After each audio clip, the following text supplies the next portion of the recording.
Hello friends, hi, this is Ashish and welcome to another learning video. आज मैं एक बहुत ही पॉपुलर स्टॉक के बारे में इस वीडियो में बात करूंगा। हो सकता है वो आपके पोर्टफोलियो में हो, और अगर आपके पोर्टफोलियो में नहीं है तब भी इस वीडियो को जरूर देखिएगा, क्योंकि काफी कुछ आपको लर्निंग मिलेगी इस वीडियो से।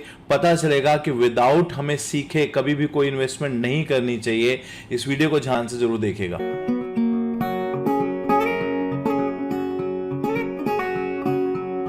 जिस कंपनी की बात कर रहा हूं वो है ब्राइटकॉम ग्रुप की कंपनी, जिसको हम बोलते हैं बीसीजी ऑल्सो। ये कंपनी एक डिजिटल मार्केटिंग कंपनी है। काफी जगह इसके ऑफिसेज हैं क्रॉस द ग्लोब। इंडिया में भी इनका ऑफिस है और बाहर की कंट्रीज में भी इनके ऑफिस हैं। और ये कंपनी का जो मेन बिजनेस है वो तीन तरीके से इनका बिजनेसेस चलते हैं। एक तो है डिजिटल मार्केटिंग के अंदर, दूसरा है सॉफ्टवेयर सर्विसेज आईटी से रिलेटेड, और तीसरा जो आर्टिफिशियल इंटेलिजेंस, जो आने वाला फ्यूचर में अपना इन्वेस्ट करते रहते हैं, जिससे अब जैसे चैट जीपीटी, एआई टूल्स आ रहे हैं, उस तरफ भी थोड़ा सा इनका फोकस है। बट मेन इनका जो बिजनेस है वो डिजिटल मार्केटिंग का बिजनेस है।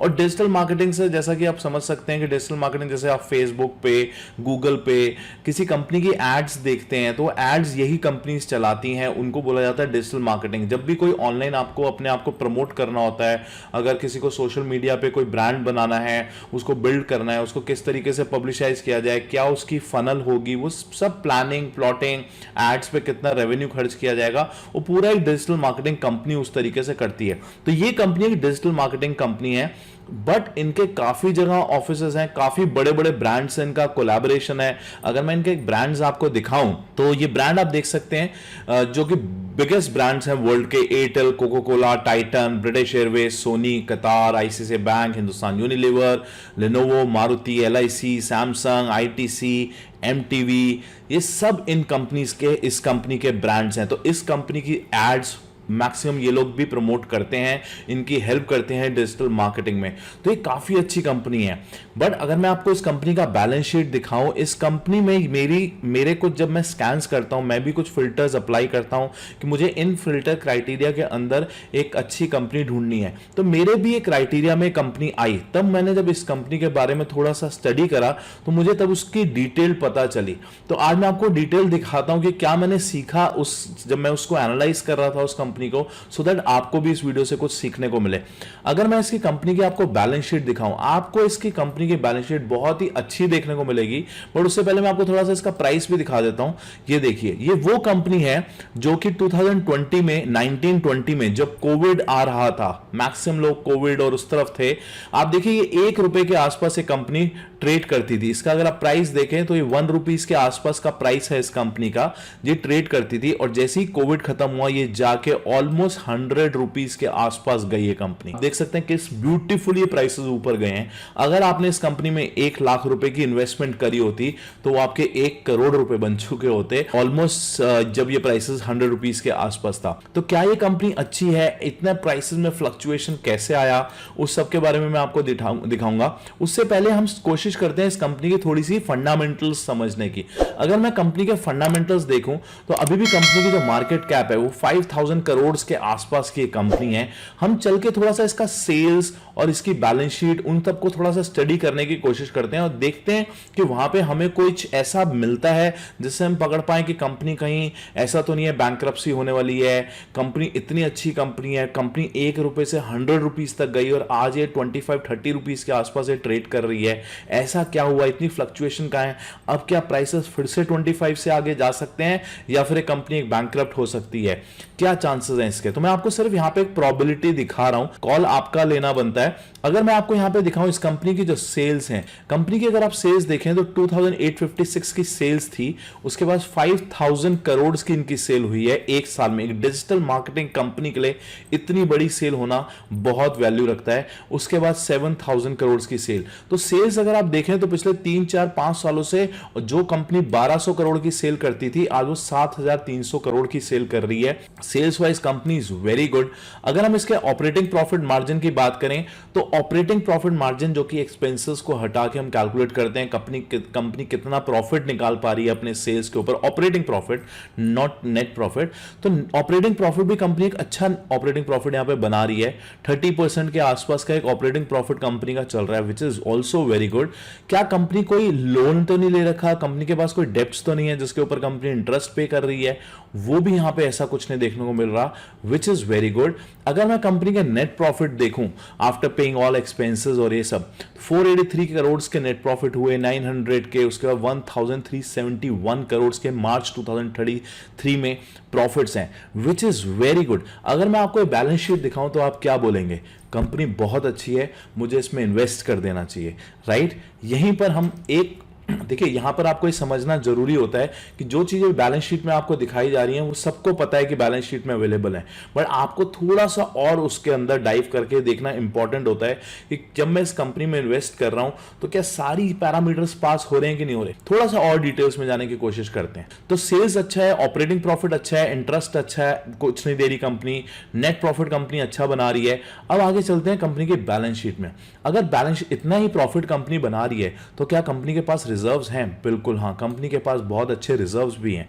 बोरोइंग्स जैसा मैंने बात करा, बोरोइंग्स नहीं है कंपनी के पास, which is again a good signal.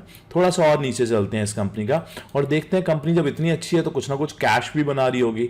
जी हाँ, कंपनी कैश भी बना रही है। यहाँ पे cash from operating profits 460 crore से लेकर अब ये प्रॉफिट ऑलमोस्ट इनका 700 करोड़ पे आ चुका है प्रॉफिट। अगर आप देखें 460 89 करोड़ से लेकर 700 करोड़ का कैश जनरेट कर रही है, विच इज वेरी गुड। तो सारे पैरामीटर्स अभी तक आपको कुछ नहीं लगा होगा कंपनी में कोई प्रॉब्लम है, राइट? अब थोड़ा सा और नीचे चलते हैं। अगर मैं इनके आपको थोड़ा सा और रेशियोज दिखाऊं, return on capital employed, company कितना रिटर्न्स बना पा रही है अपनी कैपिटल के ऊपर, तो वो भी यहां पे आप देख सकते हैं। Return on capital 22, 29, 31%, which is again a good sign. तो कंपनी ओवरऑल बिल्कुल, अगर मैं इसकी बैलेंस शीट बात करूं, प्रॉफिट एंड लॉस की बात करूं, इसके कैश फ्लोज की बात करूं, कंपनी बिल्कुल अच्छी है। यहां पर अब थोड़ा सा और दिखाता हूं मैं आपको डिटेल इसकी। अब यहां पे देखिए कंपनी की सेल्स, कंपनी की जो सेल्स है वो ऑलमोस्ट काफी अच्छी ग्रो कर रही है पिछले कुछ सालों से, ऑलमोस्ट 40% 25% की ग्रोथ हो रही है। कंपनी के प्रॉफिट्स भी काफी अच्छे चल रहे हैं। स्टॉक ने एप्रिशिएट भी काफी अच्छा किया है, पिछले एक साल में जरूर गिरा हुआ है स्टॉक। रिटर्न ऑन कैपिटल भी अच्छा है, सब कुछ इस कंपनी का अच्छा है। आपको अगर मैं ऐसी बैलेंस शीट दिखाऊं तो मैंने भी जब इस बैलेंस शीट को स्टडी किया तो मुझे लगा इस स्टॉक को तो बिल्कुल लेना बनता है। थोड़ा सा मैं और डिटेल में गया तो मुझे असलियत पता चली। मैंने जब कंपनी का ईपीएस चेक किया, यहां पे आप देखिए जब सब कुछ कंपनी का ईपीएस है, अच्छा है, नेट प्रॉफिट अच्छा है, सेल्स अच्छी है, ऑपरेटिंग प्रॉफिट अच्छा है, डिविडेंड भी कंपनी थोड़ा देना स्टार्ट कर चुकी है, यहां पे आप देख सकते हैं। बट अगर आप ईपीएस की तरफ ध्यान दें तो ईपीएस जो था, जब 440 करोड़ का नेट प्रॉफिट था तब 4.44 का ईपीएस था। उसके बाद नेट प्रॉफिट 483 का हुआ, थोड़ा सा ईपीएस चढ़ा। उसके बाद 900 ऑलमोस्ट काफी नेट प्रॉफिट बढ़ा, लेकिन ईपीएस हल्का सा डाउन रहा। उसके बाद फिर से यहां पे जब नेट प्रॉफिट बढ़ा तो ईपीएस में थोड़ा सा इंक्रीज हुआ। बट अगर मैं परसेंटेज वाइज देखूं, जितना नेट प्रॉफिट बढ़ रहा है उतना ईपीएस नहीं बढ़ रहा है। यहां पे मेरे को प्रॉब्लम कुछ समझ में आई कि एग्जैक्टली हो क्या रहा है। जब भी कंपनी का नेट प्रॉफिट बढ़ता है उसके साथ साथ अर्निंग्स भी बढ़ती हैं, क्योंकि अर्निंग्स मतलब ईपीएस की अगर मैं आपको शॉर्ट फॉर्म एक डेफिनेशन बताऊं तो net profit multiplied by the number of shares. Company ने कितने शेयर्स अपने मार्केट में फ्लोट किए हुए हैं उससे हम कंपनी का ईपीएस निकाल सकते हैं। अगर हम नेट प्रॉफिट को नंबर ऑफ शेयर से मल्टीप्लाई करें तो नेट प्रॉफिट तो यहां पे बढ़ रहा है, तो फिर ईपीएस क्यों नहीं बढ़ रहा? इसका मतलब प्रॉब्लम कंपनी के शेयर्स में। तो कंपनी के जब मैंने शेयर्स देखने की कोशिश करी, मैं थोड़ा सा नीचे गया बैलेंस शीट में, जब मैंने शेयर कैपिटल देखी तो यहां पे मेरे को एग्जैक्टली समझ में आया हो क्या रहा है। कंपनी के शेयर कैपिटल्स आप देखें जो कि 95 करोड़ के आसपास के थे, 2020 के बाद 21 में 102 करोड़ के हुए, उसके बाद 400 ऑलमोस्ट 4 टाइम्स। इसका मतलब क्या हुआ? शेयर कैपिटल मतलब कि कंपनी ने मार्केट से और पैसा उठाया, इन्वेस्टर्स से मार्केट में और शेयर्स फ्लोट किए गए और फिर वहां से पैसा उठाया गया। सो दैट अब पैसा उठाने के कई भी रीजंस हो सकते हैं। हो सकता है मार्केट लोगों को, इन्वेस्टर्स को, जो बोर्ड ऑफ डायरेक्टर्स हैं, जो कंपनी के ओनर्स हैं, उनको शायद वो पैसा चाहिए था सो दैट वो और ग्रो कर सके अपनी कंपनी को। बट यहां पे मेरे को थोड़ा सा डाउट समझ में आया कि क्या एक डिजिटल मार्केटिंग कंपनी जिसको कोई एक मैन्युफैक्चरिंग प्लांट की जरूरत नहीं होती, जिसको ये नहीं चाहिए कि हम एक छोटे से ऑफिस में बैठ के भी काम कर सकते हैं, और 2020-21 में तो वर्क फ्रॉम होम ऑलमोस्ट चल रहा था, हर एम्प्लॉय घर से काम कर रहा था, उस वक्त ये अपने को रेस कर रहे हैं और वो भी 4 टाइम्स रेस कर रहे हैं। इतना पैसा क्यों चाहिए इनको, उसका मुझे कोई क्लियर यहां पे कहीं दिखने को नहीं मिला। और जब मैंने थोड़ा सा और स्टडी करी कंपनी के बारे में तो देखिए यहां पे कंपनी का जो रेवेन्यू है कितना अच्छा, ऑलमोस्ट 75% की ग्रोथ हो रही है रेवेन्यू में हर साल। 240 के बाद 258, 269, 285 ये कंपनी की एनुअल रिपोर्ट है। अगर रेवेन्यू बढ़ रहा है, EBITDA भी बढ़ रहा है, अगर मैं कंपनी के प्रॉफिट्स की बात करूं तो प्रॉफिट्स भी यहां पे आप देख सकते हैं नीचे, प्रॉफिट आफ्टर टैक्स भी 59 से 60, 60 से 61, 66, प्रॉफिट बिफोर टैक्स भी ऑलमोस्ट 90%, 88% की ग्रोथ हो रही है नेट प्रॉफिट्स में यहां पे। बट मैं जब थोड़ा सा नीचे आया, देखिए वही जो मैंने आइडेंटिफाई करी थी प्रॉब्लम, वो यहां पे मेरे को देखने को मिली। ईपीएस में ग्रोथ नहीं हो रही, ईपीएस ऑलमोस्ट 52% नेगेटिव है। सब कुछ ग्रो हो रहा है बट ईपीएस ग्रो नहीं हो रहा। और यही एक रीजन था। अगर आप यहां पे देखें ना कंपनी की मार्केट कैप, कंपनी की मार्केट कैप 3 साल पहले 148 करोड़ की थी, जो 3 साल में आज 5000 करोड़ की कंपनी बन चुकी है सिर्फ 3 साल के अंदर। क्यों? क्योंकि मार्केट कैप की भी डेफिनेशन सिंपल होता है, उसमें नंबर ऑफ शेयर्स एडेड होते हैं। तो यहां पे कंपनी का स्टॉक प्राइस तो नीचे गया बट मार्केट कैप बढ़ गई। वो कैसे बढ़ी? क्योंकि नंबर ऑफ शेयर्स ज्यादा बढ़ गए। अब नंबर ऑफ शेयर्स कैसे बढ़े, उसके कई ऑप्शंस होते हैं। जब भी कंपनी अपने नंबर ऑफ शेयर्स बढ़ाती है, जब कंपनी मार्केट में आईपीओ लाती है, वो हम सबको पता है। बट आईपीओ के लाने के बाद भी कई बार कंपनी को पैसे की जरूरत होती है अपने आप को रेस करने के लिए, अपनी और प्लांट्स लगाने के लिए। तो कंपनी कैसे रेस कर दे, उसके कई तरीके होते हैं। या तो राइट इशू लाती है, राइट इशूज लाकर कंपनी पैसे लेती है इन्वेस्टर से कि आप इस शेयर्स को बाय करना चाहते हैं, अभी ये शेयर फॉर एग्जांपल 20 रुपीज या 50 रुपीज में चल रहा है, बट आप ऑलरेडी इसके होल्डर हैं स्टॉक के, तो मैं आपको एक डिस्काउंट में 10 रुपीज या 15 रुपीज पे देंगे। So that is called right issue. उसके अलावा अदर ऑप्शंस होते हैं जिसको हम बोलते हैं वारंट्स। वारंट्स लाके भी कंपनी पैसा एक्यूमुलेट करती है। उसके बाद आईपीओ होता है, ऐसा ही एफपीओ होता है। आईपीओ जब मार्केट में लॉन्च होता है उसको आईपीओ बोला जाता है, उसके बाद अगर पैसे रेज करने होते हैं तो उसको एफपीओ बोला जाता है। तो एफपीओ हो गया, राइट इश्यूज हो गया, वारंट हो गए, कई तरीके से कंपनी पैसा रेज कर सकती है। अब इन कंपनी ने भी शेयर कैपिटल अपनी बढ़ा दी, लेकिन उन्होंने राइट इश्यू से पैसा रेज नहीं करा। अगर वो चाहते तो राइट इश्यू से भी ऐसा रेस कर सकते थे। वहां पे मेरे को फिर से डाउट हुआ। अगर वो चाहते तो एफपीओ लाके रेस कर सकते थे, वो भी उन्होंने नहीं करा। उन्होंने वारंट्स लाके यहाँ पे रेस किया पैसा। जब मैंने इनकी बैलेंस शीट स्टडी करने की कोशिश करी, यहाँ पे 2020 में अगर आप देखें, 2020 में यहाँ पे वारंट्स लाए गए 34 करोड़ के। 2020 में भी अगर आप इनकी शेयर कैपिटल देखें तो बड़ी थी, तो उसी वजह से बड़ी थी क्योंकि यहाँ पे वारंट्स लाके दिए गए थे, जो कि each warrant is convertible into 1 equity share, right, and during the period of 18 months. तो यहां पे 2020 में कंपनी ने पैसा मार्केट से और उठाया। अब और उठाने की जरूरत क्या थी? कंपनी इतना अच्छा प्रॉफिट बना रही है, 900 करोड़, 400 करोड़, अब तो 1000 करोड़ से ऊपर का प्रॉफिट चल रहा है। उसके बावजूद, और एक डिजिटल मार्केटिंग कंपनी जिसको कोई प्लांट की जरूरत नहीं है। उसके बाद देखा जाए तो यहां पे 2022 में, यहां पे फिर 2021 में फिर से वारंट्स लाए गए, फिर से यहां पे अप्रूवल लिया गया सेबी से कि हमें पैसा चाहिए, कन्वर्टेबल डिबेंचर वारंट्स लाए गए यहां से मार्केट से। जब मैंने इनकी बैलेंस शीट में देखा तो 2020 में भी यही हुआ, 2021 में ही हुआ। इस वजह से प्राइसेस, जो शेयर कैपिटल है, वो बढ़ती जा रही है कंपनी की। अब ठीक है, अगर वारंट्स भी चाहिए, फिर भी मेरे को यहां तक भी डाउट नहीं था। जब मैं थोड़ा सा और आगे गया यहां से कंपनी की, जब मैंने एक और रिपोर्ट खोल के देखी, तब मुझे समझ में आई पूरी पिक्चर। और यहां पर आप देख सकते हैं, the company has received an intimation from SEBI through its letter dated September 16, 2021 enforcing a forensic audit of the company and the same is in progress as on the date of the report। ये देख रहे हैं, जब मैंने ये line पढ़ी तब मुझे समझ में आया कि कुछ तो गड़बड़ है कंपनी में। कंपनी को पैसा वारंट्स के थ्रू लाया जा रहा है, ऊपर से सेबी ने भी एक फॉरेंसिक ऑडिट के लिए बोला गया है। जब मैंने और एनालिसिस करा तो मेरी आंखें खुल के रह गई कि हाँ, कंपनी में प्रॉब्लम है। The SEBI has cracked down at tech company, और यहां पर आप देख सकते हैं, has been facing a market regulator for many of its corporate governance failures. Corporate governance failure बोला गया, जिसमें which includes non disclosure of financial information and business transactions. कुछ ऐसी ट्रांजैक्शन जिसको डिस्क्लोज भी नहीं किया गया कंपनी के थ्रू, ये बताया गया। उसके बाद यहां पे थोड़ा सा और नीचे आप देख सकते हैं, meanwhile the promoters the share holding in the BGL has progressively decrease from 40%, जो उनकी होल्डिंग 40% थी, एज ऑन दिस डेट 13% रह गई, और उसके बाद 3% पे रह गई। प्रमोटर्स ने अपने स्टॉक्स बेचने शुरू कर दिए जब वो काफी ऊपर गया स्टॉक। 2014 की बात कर रहे हैं, उसके बाद 2020 में और कम हुआ, 2022 में और कम हुआ। आप समझ रहे हैं, मार्केट से पैसा उठाया जा रहा है, इतनी सारी ब्रांचेस ऑल ओवर वर्ल्ड खोल दी गई हैं, एक डिजिटल मार्केटिंग कंपनी का स्टॉक लिस्टेड हो रखा है स्टॉक मार्केट के ऊपर, 1 रुपए के स्टॉक को 100 रुपीज लेकर गए, उसके बाद उसमें पैसा और लिया गया। इतनी बड़ी कंपनी जिसका इतना बड़ा प्रॉफिट्स हो रहा है, उसके बावजूद उनको पैसों की जरूरत है। सेबी ने उन पे ऑडिट किया तो उसके बाद प्रमोटर्स ने अपने स्टॉक्स बेचने शुरू कर दिए। और आप देख सकते हैं यहाँ पे अगर मैं आपको और दिखाऊं, यहाँ पे the order has been served against Hyderabad stake edtech company, और यहाँ पर अगर हम बात करें उनको बंद कर दिया गया स्टॉक्स बेचने।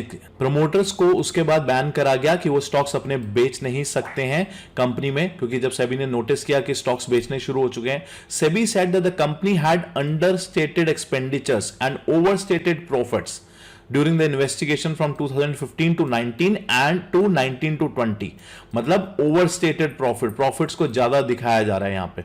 The scale of fraud is indeed large. The scale of fraud is indeed large. The notices attempt to accounting entries is exceed 1,280 crores की एंट्रीज, इससे बड़ी एंट्रीज एक्सीड हो रही हैं।